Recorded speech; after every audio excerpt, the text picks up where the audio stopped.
자, 오늘부터 시리즈로 대혼돈이라는 부분을 연쇄적으로 좀 이야기를 해 나가겠습니다. 세상이 왜 이렇게 되었나? 세상의 경제와 지정학적인 안보나 이런 것들은 어디로 갈 것인가? 이걸 우리가 좀 체계적으로 이해를 해야 되지 않겠습니까? 자, 1945년 2차 대전이 끝나기 전의 시대는 그야말로 정말 대혼돈의 시대였습니다. 그래서 1차 대전도 한번 보십시오. 자, 세계 각국이 근대적 무기에서 현대적 무기로 무장을 강화해 나가고 또 세계 각국이 전 세계를 상대로 그야말로 부를 축적해 가는 그 산업화된 시스템을 바탕으로 현대화된 무기를 가지고 전 세계로 신속히 뻗어갔죠. 비행기와 배와 기차 등으로요.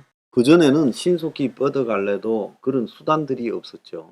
근데 산업혁명으로 기계가 발달되니까 이런 것도 가능해졌습니다. 그래서 전 세계를 상대로 식민지 경쟁을 했어요. 자, 유럽 같은 경우는 식민지 경쟁에다가 또 유럽의 각 지역의 혼돈스러운 중세 근대의 영역에 대한 또 시비, 민족적인 시비도 있었어요. 자, 이런 것들이 누적돼 가면서 후발 제국주의 국가들이 선발 제국주의 국가라 할 수 있는 영국, 프랑스, 미국 이런 나라들에 대해서 불만이 쌓였고 그래서 산업화는 됐지만은 넓게 산업화되고 세계에 눈을 뜨는 바람에 식민지가 부족했던 나라들이 전쟁을 일으킨 겁니다. 그것이 이제 1차 대전이죠. 그래서 1차 대전에서는 독일 그리고 이제 오스트리아, 터키 같은 나라들이 한패가 되고 나머지 나라들이 연합군이 되어서 이 동맹군과 싸우는 그런 전쟁이 벌어졌죠. 그래서 이제 1차 대전에서 독일이 패배했습니다. 오스트리아도 졌고 터키도 졌지요. 그리고 1차 대전이 끝나고 나니까 이제 세계가 혼돈해서 워낙 많이 죽었다 보니까 아마 지구 역사상 전쟁에서 제일 많이 죽은 전쟁, 2차 대전보다 더 많이 죽은 전쟁이 1차 대전입니다. 살육의 현장이었죠. 발달된 무기로 굉장히 좁은 지역에서 벨기에, 프랑스 국경 지역에서 엄청난 숫자, 수백만이 죽었습니다. 자, 그런데 그래서 전쟁을 절대 하지 말자 했지만은 1차 대전의 패배 배상에 시달리던 독일에서 이제 대공황이 미국보다 더 빨리 20년대에 일어났어요. 그러니까 독일 사람의 삶이 참으로 비참해지니까 독일이 혼란에 빠졌고 바이마르 공화국이 거의 무능해졌고 거기에 이제 독일 국민들이요 우리가 다른 나라에 1차 대전에 지고 굴욕을 맛보고 있다. 이 나라에 공산주의가 번지고 있다. 이걸 다 척결하자고 히틀러가 민족주의를 자극하면서 집권을 했어요. 결국은요 이 1차 대전 패배에 대한 리턴 매치 다시 붙어서 힘을 겨뤄서 우리가 너거보다 위이다는 걸 입증하고 1차 대전의 성전국들이 누리는 지위를 독일이 찾아오고 패전국의 어떤 부담에서 벗어나자 했던 것이죠. 그래서 이제 여기에 1차 대전에 미국 서방편에 붙었지만은 재미를 못 보고 식량이나 오일이 부족해지던 일본이 가담을 했고 또 여기에 후발 자본주의 국가로서 파시스트 체제하에 들어가 버린 자본주의 국가가 되기는 됐는데 빈부격차가 심하고 산업화가 됐지만은 이 산업화의 영향도 크게 약하고 농업의 비중이 높고 또 나아가서 세계적으로도 식민지를 거의 갖지 못한 이탈리아가 독일 편에 이 파시즘이라는 공통점으로 붙었어요. 자, 그래서 붙다 보니까 이제 또 졌어요. 독일이. 자, 그러면서 2차 대전에서 이제 이 성전국들이 어떻게 됐습니까? 전쟁은 같이 했지만 이제 공산주의라는 것이 1차 대전 말기에 생겨나서 세계적으로 세를 넓혀가니까 서방이라고 부르는 영국, 미국, 프랑스 등은 이런 공산주의를 막는 쪽에 이 서방이라는 이름으로 하나가 되고 나머지 이제 공산 진영이 세를 동유럽까지 넓혀서 하나가 됐습니다. 이 둘이 치열하게 싸웠죠. 그것이 뭡니까? 냉전이에요. 그래서 냉전은 곳곳에서 국지전 형태로 전투도 벌어졌습니다. 한국에서도 그랬고요. 뭐 그리스, 터키에서도 그런 일이 있었고 동남아시아에서도 내전이 벌어졌고 앙골라 내전이라든지 남미의 니카라과라든지 뭐 곳곳에 쿠바 등도 다 내전이었죠. 그래서 국지전이 이렇게 많이 있었지만 상대적으로 그 시대는 소련의 영역과 미국의 영역이 구분이 되며 나름 예측 가능한 시대였어요. 그래서 국지전이 있었지만은 그래도 균형이 유지된 시대입니다. 그런데 사회주의 소련이 점점 생산력이 떨어지면서 경제적으로 무너져 버리니까 고르바초프, 얼마 전에 죽은 고르바초프가 이 공산주의 동맹을 해체시켜 버렸죠. 그래서 이 소련을 러시아로 탈바꿈을 시켰습니다. 자기는 이제 온갖 욕을 소련에서 다 먹고 공산 잔재 세력에게 다 먹고 자기가 희생해서 소련을 위한 동구권의 빗장을 열어 제끼고 서방에 사실 무릎을 꿇었죠. 자, 그 이후에 이제 서방의 독주가 계속됐습니다. 자, 그래서 한 30년이 넘는 독주가 됐는데 그 속에서 이제 이런 이 서방과 그 속에서 미국의 단일 이 세계 리더십 국가 임페리얼 아메리카라고 미 제국주의가 이제 단독으로 1위 국가로 이제 주고 왔습니다. 그러다가 보니까 이제 세계화, 신자유주의, 글로벌 이런 것들이 세계적으로 강요되었고 그 속에서요 세계화를 위한 이 자유무역 체제가 WTO 우루과이 라운드로 재편되었습니다. 자, 그런데 거기에서 이제 그게 문제였죠. 미국이 어떻게 보면 아주 순진했죠. 한 치 앞도 못 내다보고 러시아나 중국이 이 체제에 들어와서 이제 일반 서방국들, 즉 동유럽에서 이 기존의 유럽 국가처럼 변해가고 있는 체코나 슬로바키아나 폴란드나 루마니아나 이런 나라처럼 될 거라고 러시아와 중국을 기대했습니다.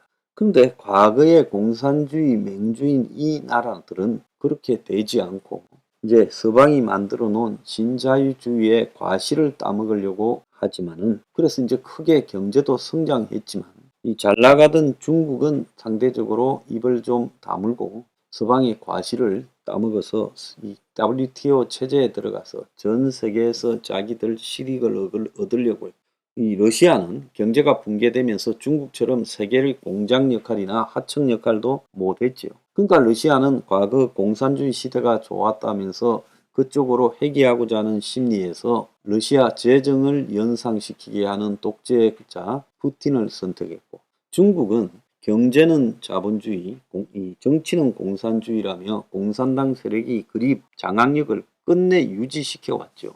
자, 그러다가 이제 어떻게 됐냐.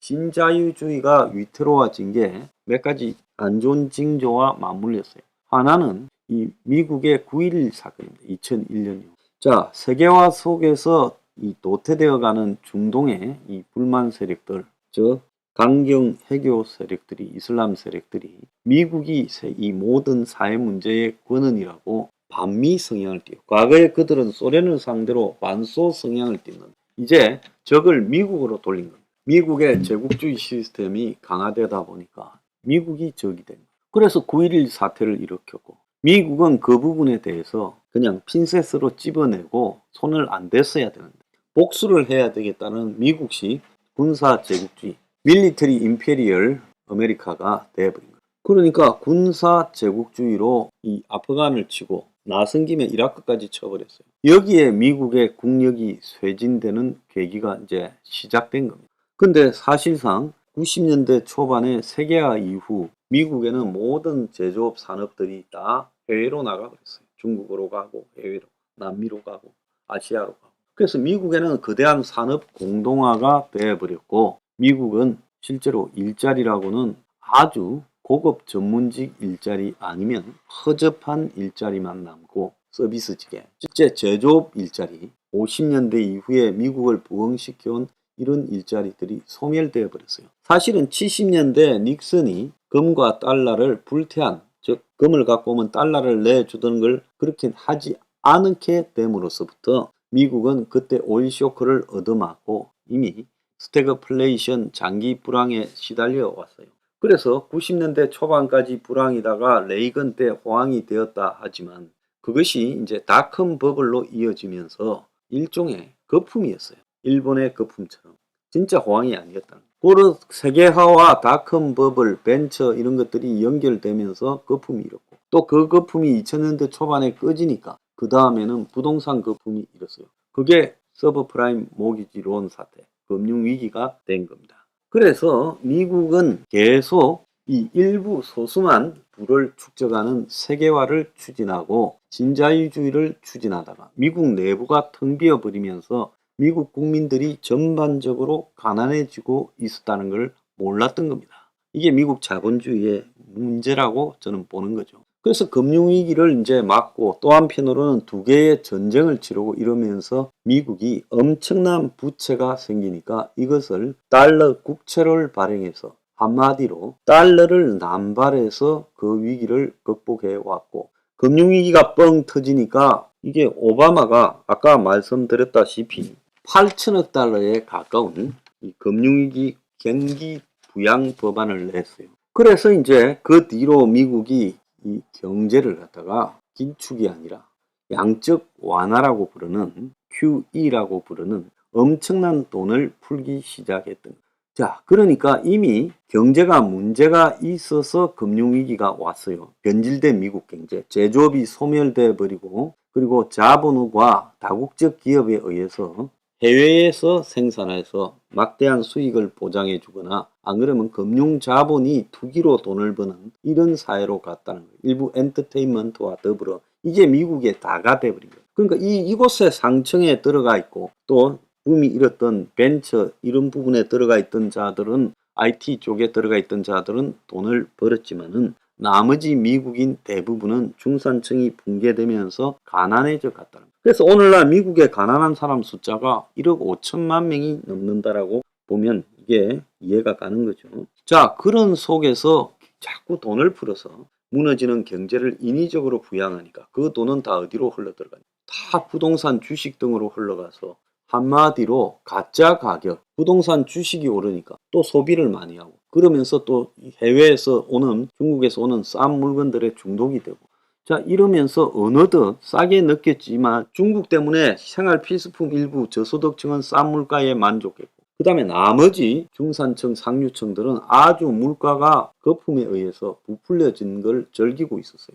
대표적인 게 주식, 집, 코인 같은 것까지 나타났잖아요. 그러면서 이것들이 또 다른 물가들은 엄청나게 올렸어요. 그러니까 미국이 세계화 이전보다 전반적으로는 일부 공산품 생필품은 중국 수입으로 싸졌지만 나머지 물가는 굉장히 비싸지는 것을 다들 자기도 모르게 감수해 왔다는 거예요. 자, 그런데 이제 이거 이렇게 가다가는 안 되겠다 생각을 해서 미국이 서서히 긴축으로 가서 양적 완화를 줄이고 있는 찰나에 코로나가 와버린 거예요. 그러니까 오바마가 풀었던 8천억 달러에 몇 배를 더 풀어버렸어요. 트럼프가 풀고 바이든이 풀고 그러니까 한마디로 돈이 완전 돈판이 돼버리고 미국의 부채는 엄청나게 늘어나고 자 그러면서 미국은 빚더미 위에 올라앉아서 기축통화인 달러를 풀어가지고 사는 나라가 돼버린 거예요. 그러니까 이렇게 엄청나게 부풀려진 달러들이 이제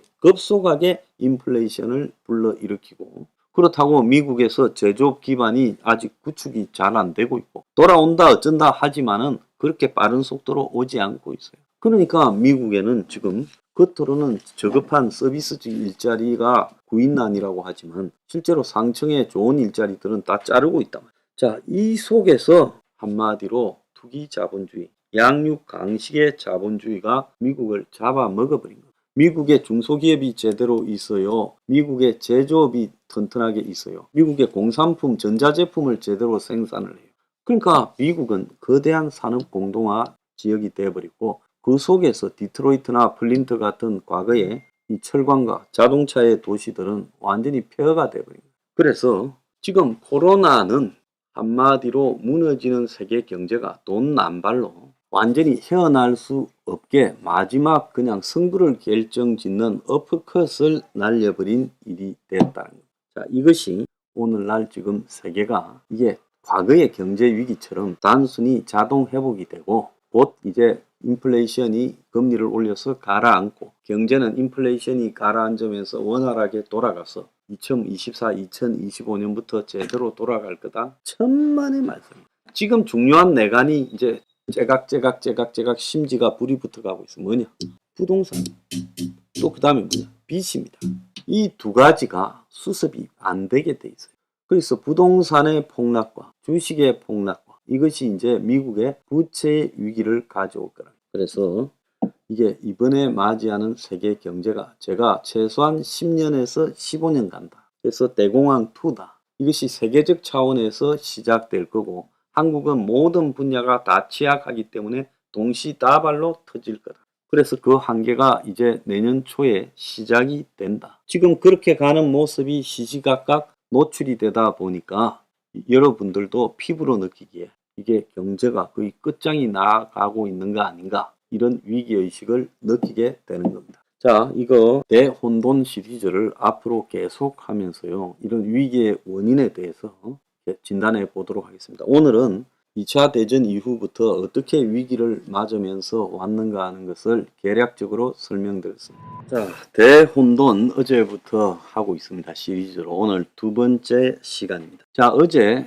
대략 1, 2차 대전과 그리고 전후에 지금까지 오게 된 세계 경제의 지정학적인 관계들을 이야기를 했습니다. 자, 미국이 굉장히 약해졌어요. 그럼 미국은 왜 약해졌을까? 이라크 아프간 전쟁 때문에 천문학적 액수를 지출해서 약해졌을까? 이라크하고 아프간에서 전쟁을 치르면서 지출한 돈이 2조 달러라고 나오고 있습니다. 자, 2조 달러 2338조입니다. 굉장히 큰 돈이기는 한데요. 당시 환율로 그렇죠. 그런데 이게 20년간 이루어졌기 때문에 사실상 이것이 지금 미국이 쇠약해진 원인이라고 보기는 어렵습니다. 그러면 이라크 아프간 전쟁 비용 지출은 하나의 작은 원인일 뿐이고 미국이 왜 지금 91년에 동구권, 그야말로 이 소련이 무너지고 난 이후에 이 독주하는 세계 군사 제국주의 국가로 지위를 누렸고, 또 그래서 미국이 신자유주의를 도입하여서 세계 자유무역, 글로벌 무역을 이렇게 이끌어냈어요. 자, 거기에는 이 사실상으로 이 아버지 부시, 또 그 다음에 클린턴이 주도적 역할을 했죠. 클린턴은 매우 이 강한 신자유주의자로 분류될 수가 있습니다. 그리고 더 나아가서 아들 부시 대통령까지도 그런 기조가 이어졌어요. 저는 미국의 경제 붕괴의 원인으로 신자유주의가 그 원인이다라고 생각을 합니다. 미국이 이 신자유주의를 할 때, 그래서 세계화를 추진하고, 그래서 이제 전후에 있었던 가트 체제를 해체하고 우루과이 라운드를 만들고 WTO를 만들었을 때, 그럼 국제기구죠.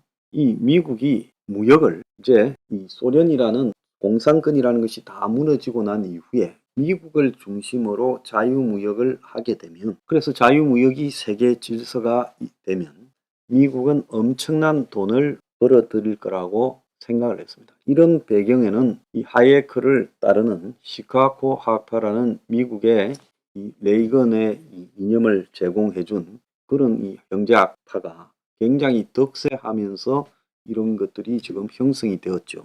그래서 미국의 돈과 또 전 세계의 값싼 인력과 이런 것들을 갖다 국경 없이 활용하면서 거기에 제일 값싼 인력을 미국이 확보해서 꼭 미국에서 생산하는 게 아니라 제일 인건비가 싸고 또 제일 비용이 싼 데 가서 값싸게 물건을 생산해서 세계로 수출하면 떼돈을 벌겠구나 생각을 했죠. 미국에서는 여러 가지로 인건비도 비싸고 또 뭐 토지 비용도 비싸고 다른 여러 가지 비용들이 많이 먹히고 세금도 많이 내야 되니까 이제 꼭 미국에서 생산할 필요가 없다, 이렇게 됐습니다. 또 다른 한편으로는 미국에 남아있는 저열한 산업과 서비스 분야에는 해외 노동자들을 데려와가 그들에게 값싸게 이렇게 인력을 부리는 것이 이득이다라고 생각을 했습니다. 그래서 클린턴 때부터 미국의 이민 정책이 상당히 느슨해지고, 그래서 미국에서도 해외 노동력들을 값싸게 미국의 시장에 투입해서 싸게 코스트를 낮추는 부분이 유행이 됐죠. 그래서 여러분들이 아시다시피 큰 도시 뉴욕이나 LA 거기에 식당이나 거기에서 또 무슨 한국 같으면 가정부나 이런 하는 모든 사람들이 질 낮은 서비스 직종은 세계에서 모여든 그런 사람들로 다 채워졌어요. 그리고 미국에 있던 이 제조업들은 전부 해외로 이전해 나가버렸습니다. 자, 그 속에서요, 미국은 금융자본 국가처럼 되어갔어요. 영국이요, 대처가 개혁한다면서 제조업 생산을 상당히 포기하고요. 영국에 이제 영국 자체 브랜드의 자동차가 없지 않습니까? 영국에서 만드는 이 자동차 공장이 조금 있습니다만은 전부 해외에 넘어간 인도 회사거든. 이런 것들을 만들고 있지 영국 자체의 자동차 브랜드가 사라져 버렸다는 거예요. 참 비참함이 있죠. 그래서 한때 세계 산업혁명을 주도하며 세계의 공장이던 영국이 산업 공동화가 이루어져 버리고 더시티, 런던의 더시티라는 데를 중심으로 금융자본, 그리고 또 런던의 웨스트엔드라고 이 뮤지컬 등의 이 문화 중심지, 뭐 패션 중심지 이렇게 변해갔어요. 그러니까 영국이 세계에서 꾸린 돈돈 다 끌고 모았어. 아프리카, 중동, 러시아 등에 돈 다 끌고 모았어. 거기서 이제 영국에서 그런 사람들이 빌딩을 사고 뭐 이러면서 영국 부동산이 세계 최고 고가가 됐습니다. 미국도 미국의 정치에 영향을 미치는 사람이 유대인들 중심으로 구성되어 있고 또 독일계 등으로 구성된 월가죠. 우리가 흔히 그 대표적인 회사가 골드만삭스 같은 그런 회사 아닙니까? 자, 그런 이 미국의 월가 금융자본이요, 뭘 원합니까? 이 신자유주의를 굉장히 원했고 미국의 또 제조업자들도 전부 해외로 나가서 공장을 차리고서 다시 미국으로 되팔고 전 세계로 파는 것을 선호했죠. 그래서 미국의 자동차 공장, 한때 세계 최고의 공장이 있던 포드나 GM도 다 해외로 나갔어요. 그러다 보니까 미국은 한때 자동차 도시, 철강의 도시였던 이 디트로이트나 플린트 같은 도시들이 완전히 쇠락해서 망해버린 도시, 지자체에서 신용 부도가 나버린 디폴트된 도시가 되어버렸고, 도시면은 빈집이 난무하고 흑인들과 범죄자들만 사는 도시가 돼서 경찰력을 유지하기도 어렵게 돼갔어요. 나머지 미국의 피처버그라든지 제조업으로 유명한 도시 다 그래 됐어요. 미국의 한때 2차 대전에 배를 다 만들던 조선업도 다 붕괴됐죠. 미국의 트럼프가 이야기했듯이 자기가 호텔을 차렸더만은 한국 테레비가 다 들어왔더라. 호텔 방에 테레비 들어오는 거. 미국에 제대로 테레비 만드는 공장도 하나 없다.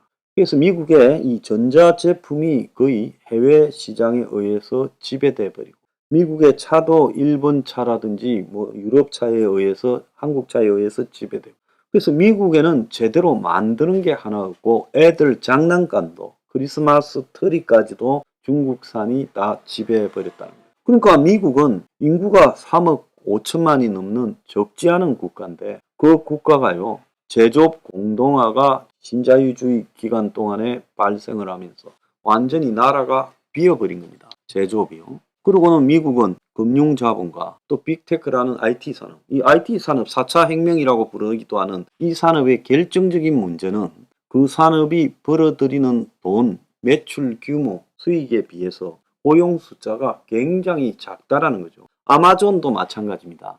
거기에 고용의 언뜻 좀 많이 하는 것 보이지만 그 고용은요, 전부 배달하고 분류하는 노동자들이에요.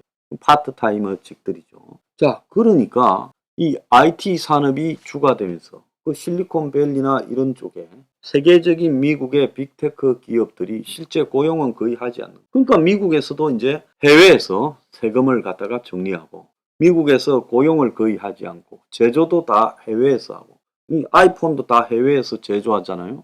그러니까 이 사람들이 미국에 남기는 게 거의 없다. 그래서 미국의 빅테크 독점을 갖다가 이걸 손을 봐야 된다 했고, 우버 같은 그런 것들도 미국의 그야말로 노동자들의 절반을 배달 노동자로 만들어버리는 이런 현상을 지금 불러왔단 말이에요. 자, 이러니까 미국의 이제 그나마 일부 산업은 엔터테인먼트, 스포츠 산업. 그러니까 미국의 산업 공동화가 보통 심각이 아니다. 그러니까 백인, 화이트, 워킹 클래스, 백인 노동자 계급은 전부 백수가 되어가지고 시골에 퇴락한 이 지역 소업에서 백수로 살아가고 있다. 이게 미국 사회의 분노의 원인인 겁니다. 그래서 미국 사회에 지금 금융위기 이후에 이런 분노가 쌓여서 처음에는 오큐파이 월스트리트 운동이 벌어졌고, 월가 점령 운동요. 그 이후에는 이것이 이제 이 파퓰리즘으로 티파티 운동 등과 결집되면서 극우 보수 운동, 이것이 트럼프를 미는 쪽으로 갔고, 지금도 이게 어디로 튈지 모르는 시한폭탄이에요. 자, 그래서 이런 식으로 돼가면서 미국은 뭘로 해결했냐? 금융위기가 왔을 때는 금융위기를 극복하기 위해 7,900억 달러의 돈을 풀었어요. 그런데 금융위기 때 그렇게 풀었는데 코로나 때는 얼마를 풀었느냐? 지금 6조 달러를 설정해서 그 중에 최소 5조 달러를 풀었어요. 트럼프가 1차로 2조 2천억 불, 추가로 9천억 불, 그리고 바이든이 1조 9천억 불. 이거 합쳐도 5조 달러입니다. 5조 달러예요. 그러니까 원화로 하게 되면 당시 환율로 5,580조. 한국이 코로나 때 풀었던 돈들 이 수십조보다 엄청나게 많은 돈. 그러니까 금융위기 때 풀었던 돈보다 실제 5.5배 정도를 더 풀었다고 봐야 되는 겁니다. 자, 이렇게 돈을 많이 풀다 보니 1년간에 한국에 이 8년치 예산을 쏟아 부어버렸어요. 그러니까 이게 얼마나 이 돈이 시중에 넘쳐났겠습니까? 달러 남발을 한 거죠. 금융위기 때 풀은 돈, 그리고 그 이후에도 조금씩 더 풀어왔죠. 그런데 이 코로나 때 한 방에 5조를 이상을 풀었다. 그러니까 달러의 양이 이전보다 월등하게 늘어나서 이것이 어떻게 되겠습니까? 인플레를 유발했다라고 봐야 됩니다. 이것이 오늘날 화폐 남발에 의한 지금 인플레 발생. 그리고 이렇게 돈만 푼다고 그 돈이 제조업으로 돌아가서 고용을 창출해야 그게 안전한 고용일 건데 이런 돈들이 전부 주식이나 채권 그리고 부동산, 코인 등에 흘러가고 거기서 돈 번 사람들이 쓰대고 그러면서 이제 서비스 직종에서 저질 일자리들이 생기는 것을 고용이 계속 견고하다. 실업률이 낮다라고 하는 겁니다. 그러니까 이게 수치상의 왜곡이죠. 지속될 수 없는 일시적 고용이 남발하는 사회가 되고 실제 이 안정적으로 중산층을 형성할 수 있는 제조업 일자리는 사라져버립니다. 그 밑에 남발하는 일자리 숫자를 더해가지고요. 고용이 늘어났다는데 과거에 한 명 하던 걸 지금 3명이 하고 있다 봐야 되는 겁니다. 자, 이게 오늘날 미국에서 외견상 고용이 견고해 보여도 미국 경제가 침체에 빠져도 즉 제조업에 돈이 안 들어가는 거죠. 그러니까 바이든이 저렇게 인플레 방지법 등을 만들고 하면서 IRA입니까? 그래서 저렇게 애를 쓰고 미국으로 공장 유치를 하려고 애를 쓰는 원인이기도 합니다. 자, 대혼돈 시리즈 3부 하겠습니다. 오늘의 주제는요, 이 경제와 민주주의가 전 세계적 차원에서 붕괴가 되고 있어요. 자, 중국과 러시아가 과거 소련과 공산중국 문화혁명 시대로 후퇴하고 또 한편으로 미국이 지금 경제가 대혼란에 빠져 있고 영국도 그렇습니다. 자, 그래서 이런 상황들이 지금 전 세계 경제를 뒤흔들고 있고 결국 지금 전 세계가 갈수록 포퓰리즘이 득세하는 경향으로 가면서 이 세계의 지금 시스템이 무너지고 있다는 겁니다. 이 세계 시스템이라는 것은 2차 대전 이전에 이 제국주의 시대 그 이후에 이 민주주의, 자유주의, 자본주의 가치로 만들어진 이 흔히 자유세계라는 곳에서 가지고 있는 고유한 가치가 지금 다 무너져 버리고 있다.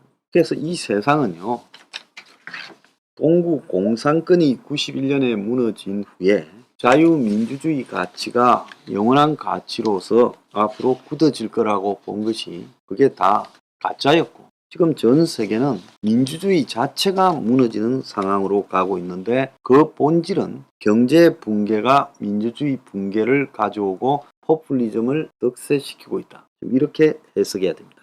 자, 그 사례들을 지금 오늘 몇 개 알아보겠습니다. 그리스가 지난 2008년 금융위기 이후에 2010년, 11년 이럴 때 이제 재정위기, 남유럽 재정위기로 디폴트 상황에 들어갔죠. 그래서 유럽 중앙은행 EU 등이 그리스에 재정 지원을 하고 그리스 정부의 재정을 감시를 해왔지요.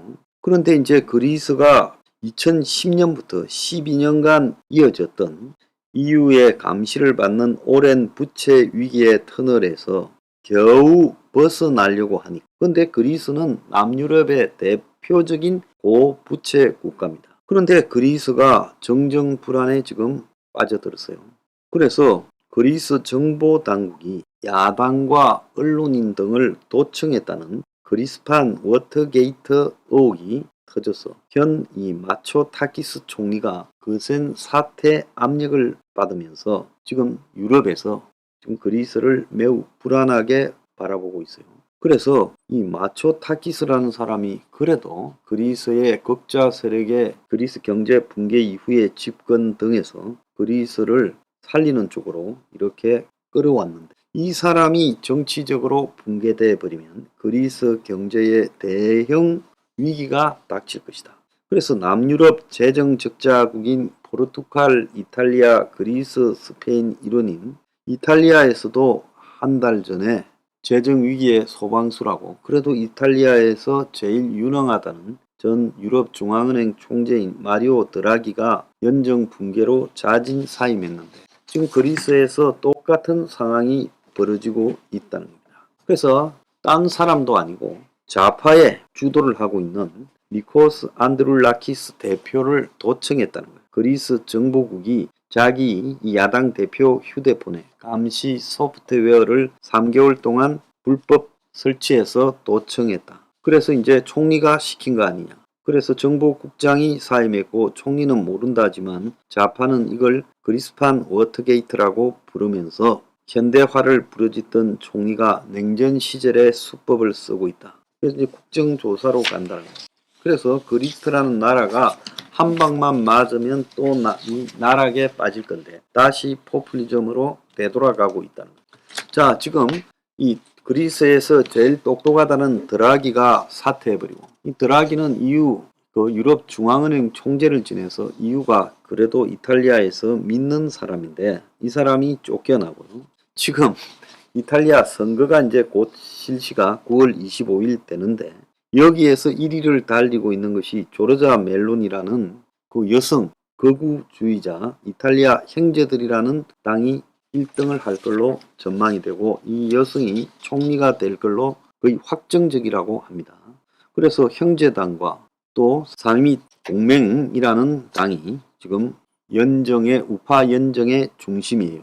근데 형제당은 네오파시스트 운동이 사용하던 상징을 당 로고에 넣을 정도로 극우적인데, 그래서 확고한 인종주의, 분리주의를 목표로 내세운다. 그래서 이탈리아 정부는 파시스트 친화적 정부가 될 거다. 그래서 이탈리아는 무솔리니 때부터 G7 국가 중에서, 자, 이탈리아는 흔히 무솔리니의 극우주의 이런 것들이 유명하게 알려져 있지만 세계 진보당이나 그리고 또 노동운동에 있어서 빠지지 않는 좌파의 백수십 년 된 전통이 있는 나라예요. 그런 나라가 이제 1920년대에 무솔리니 시대로 퇴행되어 가고 있다. 어쩌다가 이탈리아가 이렇게 됐느냐. 국가 부채와 포퓰리즘이 그 원인이다. 이탈리아 국가 부채는 90년대 100%가 넘고 2022년 올해 150%에 이르고, 이 부채가 금융위기 때 또 코로나 때 정부 발목을 잡았고, 그래서 경제 위기가 와도 돈을 푸는 확장 정책조차도 할 수 없고 매번 이 유럽 중앙은행에 손을 벌려야 됐고, 그러니까 정부가 할 수 있는 일이 별로 없으니 이제 국민들이 불만을 품게 되고, 거기에 이제 극단적 이 포퓰리즘이 폭발적 인기를 얻기 시작해서 이 중도 좌우파가 지배해온 2차 대전 이후에 이탈리아 정치가 이미 10년 전부터 붕괴되기 시작했어요. 이제 완전히 붕괴됐어요. 이탈리아에서 국가 부채가 1980년대에 치솟았는데 미국이 인플레를 잡겠다고 금리를 올리자 이탈리아도 금리를 올리는데 이때 치명적인 문제가 발생을 했어요. 물가가 오르니까 노동운동이 그야말로 임금을 확 올려버립니다. 그래서 오일 쇼크로 경제가 침체됐는데 물가와 임금이 폭발적으로 올라가니 인플레가 가속화되고 실업자 폭증, 복지 지출 등으로 재정 적자가 늘어나면서 이제 국채 이자 비용까지 늘고 빚을 내어 이자를 내는 그런 현상까지 벌어졌고, 정치가 이 과정에서 자폭을 해버렸다. 83년에는 좌파 정당이 있었는데 이것이 좀 안정적으로 있었는데 완전히 붕괴돼 버리고, 그 다음에 총리였던 크락시라는 사람은 부패 혐의로 해외 도주했고, 공산당은 내각에 참여하지 않은 채 거리투쟁을 갖다가 80년대 거치면서 좌파는 부패 무능으로 대중의 신뢰를 잃고 90년대 때 이제 이 깨끗한 손으로 불리우는 부패 정치인 수사로 40년간 집권해온 기민당, 그러니까 중도 우파도 박살나버렸어요. 그러니까 좌우파가 다 부패로 박살나버리고. 그런데 이제 여기에 베를루스코니 이제 포퓰리즘의 원조, 이 사람이 이제 우파 극우파를 만들어서 집권했지만 요즘의 극우하고는 또 차원이 다르죠. 원시적 극우죠. 그래서 20년간 이 베를루스코니가 집권했지만은 이탈리아에는 이제 완전히 정치를, 언론을, 미디어를 다 포퓰리즘으로 타락시켜 버렸다. 투가면 국민투표, 투가면 여론조사 결과에 따라 정부의 방향이 바뀌고, 내각은 2년도 지속하지 못하고 수시로 교체되고, 그러면서 이탈리아의 GDP 수준은 10년 전 수준이고, 부채가 성장을 낮추고 저성장이 부채를 늘리고, 그래서 이제 GDP가 한국보다도 낮고, 그래서 이탈리아는 그야말로 답이 없는 상황이다. 자, 그러다가 또 더 있어요. 그래서 이탈리아가 포퓰리즘에 잃어버린 10년을 갖다가 지금 보내는데, 이제 이탈리아는 좌파 성향이 굉장히 강했는데도 좌파는 하나도 없고 국민들이 극우적인, 그야말로 선동만 내리하고 있는 극우 정당에다가 표를 몰아줘서 집권을 앞세우고 있다는 거예요. 그래서 경제가 붕괴되고 정치가 붕괴되고 사회가 붕괴될수록 극우가 득세하는 것이 구체적으로 나타나고 있고, 자, 아르헨티나, 이것도 대표적 파퓰리즘의 나라인데, 지금 아르헨티나가 물가 상승률이 71%, 올해 안에 이제 100%가 넘어서 세 자리 숫자, 30년 만에 최고의 지금 물가 상승을 기록하고 있고, 대규모 시위가 일어나고, 국민들은 월급은 죽었다고 외치고, 이제 가격 상한제가 또 부유세 도입이 되었지만 실패해버렸어요. 그래서 페론주의로 불리는 이 포퓰리즘의 원조, 이것이 아르헨티나를 굉장히 망쳤고, 그리고는 이제 이 페론주의에 이 절망을 한 아르헨티나 사람들을 등이었고, 이제 군부가 집권했다가 89년에 5000%의 초인플레 상황, 2003년에 IMF 구제금융, 2018년에 445억 달러 부채와 50%의 물가 상승률, 이런 것들이 벌어졌어요. 그러니까 중간에 군부가 물러나고 페론주의가 다시 득세해도 지금 답이 없다라는 거예요. 지금 아르헨티나는 재정이 고갈돼서 할 수 있는 일이 아무것도 없다라는 거예요. 그래서 우리가 세계에서 그나마 좀 괜찮다고 본 나라, 그리스, 이탈리아, 아르헨티나가 백인들이 주로 많이 사는 유럽에 속한 두 나라가 망가져버렸고, 남미에서 한때 제일 잘 사던 나라가 완전히 망가져버렸습니다. 자, 여기에 지금 트럼프가 또 이 트럼피즘이라는 미국식 포퓰리즘으로 지금 대선 사기를 외치면서 자신에 대한 수사에 지금 맞서고 있어요. 자, 트럼프가 지난 2016년에 47%를 득표하면서 대통령에 당선이 됐고, 2020년에도 낙선했지만은 2020년에는 트럼프 득표율이 48.6까지 갔습니다. 그러니까 2016년 47보다 더 얻었죠. 다만 바이든이 49.9를 얻어서 조금 더 얻었을 뿐입니다.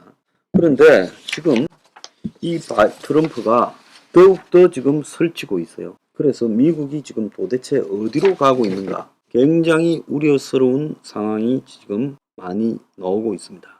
자, 그래서 제가 지금 미국까지 트럼프라는 이 포퓰리즘에 휩쓸리고 미국 공화당이 거의 트럼프한테 지금 넘어가 버린 지 오래되어 버렸어요. 자, 그러니까 유럽의 많은 나라들, 또 미국도 그렇게 가고 있고, 지금 남미도 그렇고, 아마 전 세계가 지금 완전히 이 포퓰리즘에서 벗어나지 못할 거라고 봅니다.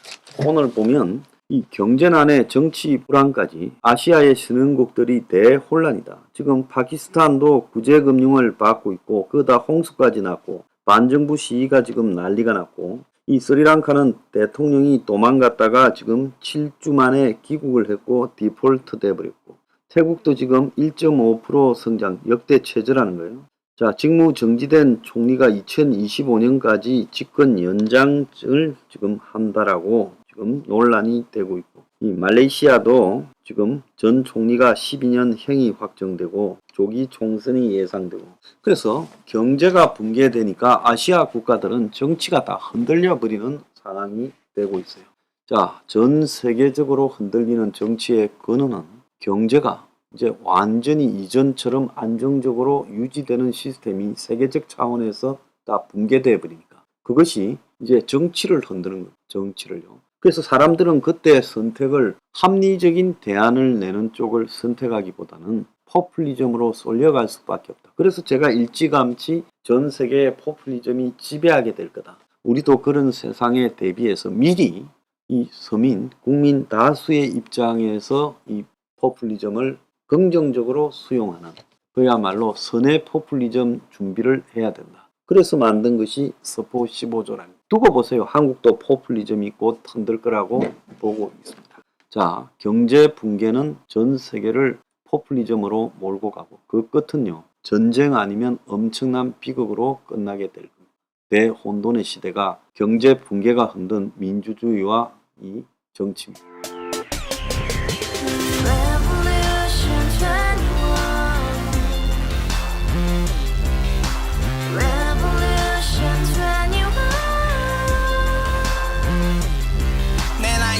월세 30 코인빚만 300 서울에 온지 벌써 10년 아둥바둥 버텼지만 여전히 난 반지 하에 제왕 곰팡이 연문제약 내비랑 깡통망통 완전히 폭망 90원 창문만큼 작아진 내 꿈 연애 결혼 내 집 모든 게 헛꿈 1년 전 떠난 여친 울며 말했지 같이 써봤자 평생 가본 게 꼭꼭꼭하지 가바후스 700 나도 소유주 가바후스 700 나의 소유주 택시기사 우라부지 마트 캐셔 울어무니 우리 집안 다 털어봤자 후줄 그래 개선민 내 미래 거기서 팍 끝난 거지 팍더 이상 노력 따윈 괴물이 스펙 찾아서 말리 비오는 날 알바 잘려 맨날 학원 날 개쳐 발려 밤비 내리는 양화대교 홀로 걷고 있을 때 현수막에 아로 새겨진 평당 700짜리 아파트 다같이 소리 질러 혁명 21 가바후스 700 나도 소유주 가바후스 700 나의 소유주 You and I, we live together in the house, brand new day, and your dream had just begun. Revolution 21, only hope and happiness. 너의 곁에 내가 영원히 지금까지 정치인들 입만 열면 찝찝찝 개소리 멍멍멍 쳤다 하면 뻥 잘난 부모 만나 잘난 학교 나오면 뭐 하나 우동살이 꽉 찬 대가리 깡통 소리 텅텅 저 푸른 초원위에 그림 같은 집을 짓고 평상 4천 팔면 뭐해 평생 살 수 없는 집 내 미래 내 꿈 희망 퀵 살아나는 집 우리의 미래 혁명 21